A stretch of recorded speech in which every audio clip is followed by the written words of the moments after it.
Hi, welcome to our news. நம்ம இன்னைக்கு என்ன பார்க்க போறோம்னு பார்த்தீங்கன்னா, India versus England 4th T20 பத்தி தான் பார்க்க போறோம். நேற்று நடந்த இந்த மேட்ச்ல 3 மேட்சா டாஸ் ஜெயிக்காத ஜாஸ் பட்லர் டாஸ் ஜெயிச்சு பவுல் பண்றதா தேர்வு பண்ணாரு. அவர் எடுத்த முடிவு கிட்டத்தட்ட அவருக்கு சாதகமா அமைஞ்சிச்சு அப்படின்னே சொல்லலாம். ஏன் அப்படிங்கிறத இப்ப பார்க்கலாம். இந்தியா பேட்டிங் இறங்கினாங்க. இந்தியாவுக்கு ஓப்பனிங் பேட்ஸ்மேன்ஸா வழக்கம் போல சஞ்சு சாம்சனும் அபிஷேக் சர்மாவும் இறங்கினாங்க. இதுல சஞ்சு சாம்சன் வழக்கத்துக்கு மாறா ஜொஃப்ரா ஆர்ச்சர்ட்ட அவுட் ஆகாம ஷான் மசூத்ட்ட அவுட் ஆனாரு.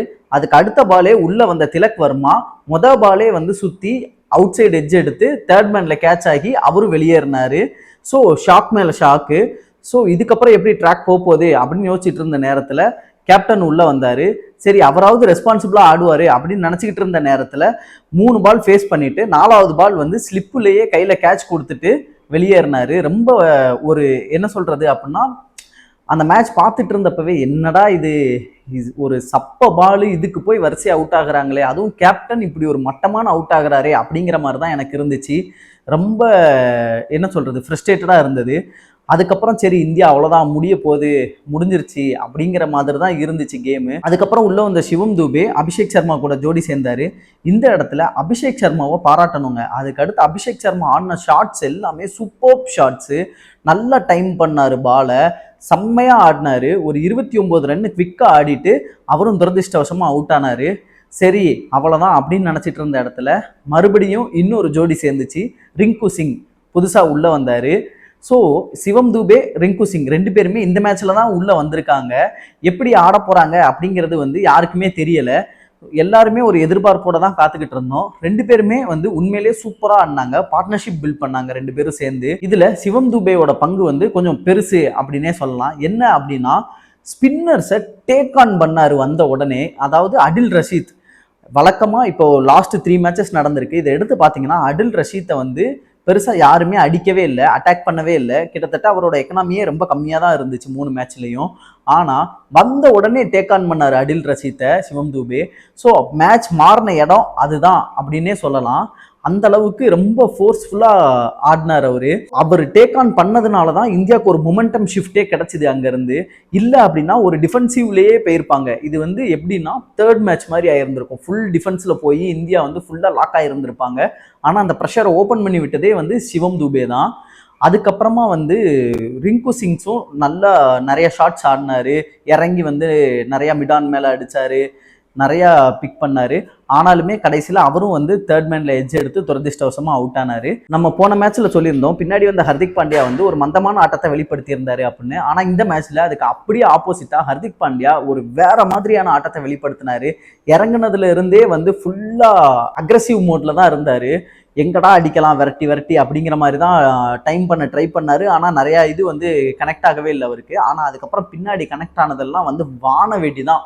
அப்படியே இங்கிலாந்து பவுலரை சப்புளிச்சு தூக்கி போட்டாரு. அப்படியே என்ன சொல்றதுன்னா, பார்க்குறவங்களுக்கு எல்லாத்துக்குமே வேற லெவலாக இருந்துச்சு. அவரோட ஸ்வாகு, சரியான ஸ்வாகு, நல்லா பெர்ஃபார்ம் பண்ணாரு. செம்மையான பிளே. அவர் கூட சேர்ந்து சிவம் தூபேவும் நல்லாவே ஒரு சைட்ல ஆடிக்கிட்டே இருந்தாரு.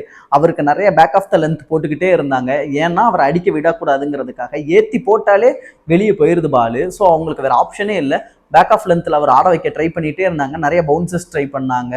ஆனால் அந்த ஒரு சில பேக் ஆஃப் லென்த்துமே தப்பானதுனால அதையும் பனிஷ் பண்ணிட்டாரு சிவம் தூபே.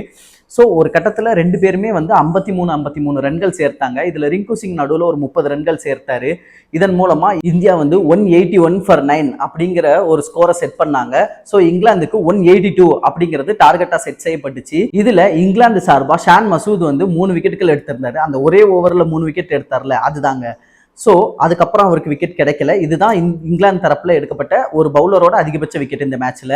182 அப்படிங்கிற ஒரு மிகப்பெரிய இலக்கை துரத்துறதுக்காக இங்கிலாந்து சார்பா பில் சால்ட்டும் பென் டெக்கெட்டும் களமிறங்கினாங்க. பில் சால்ட் ஒரு 23 ரன்களும், பென் டெக்கெட் ஒரு 39 ரன்களும் சேர்த்தாங்க.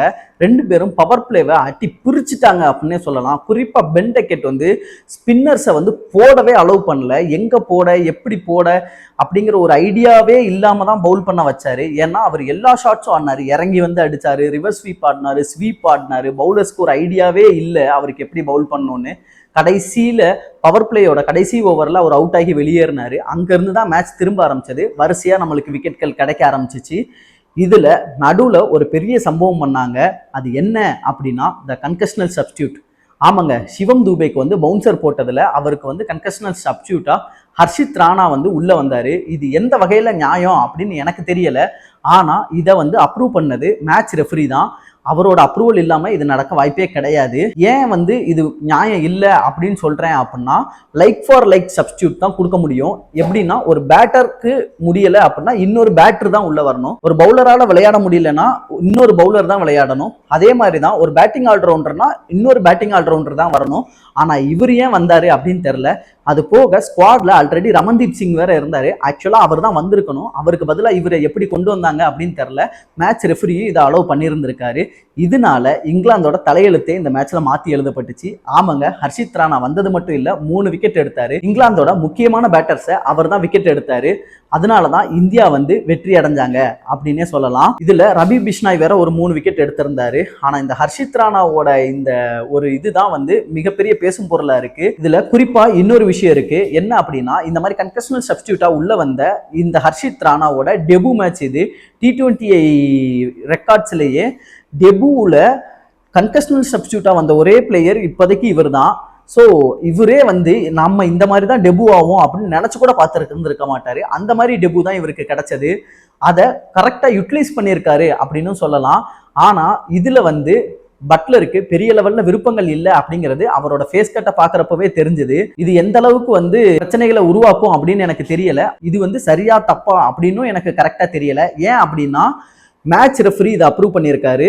உங்களுக்கே தெரியும், கிரிக்கெட்டை பொறுத்த வரைக்கும் அம்பையரின் தீர்ப்பே இறுதியானது, அதுவே உறுதியானது. இந்தியா ஹர்ஷித் ராணாவோட இந்த விக்கெட்னால இந்தியா 15 ரன்கள் வித்தியாசத்துல இங்கிலாந்தை தோக்கடிச்சு சீரீஸை வந்து 3-1 அப்படின்னு சொல்லி கைப்பற்றி இருக்காங்க.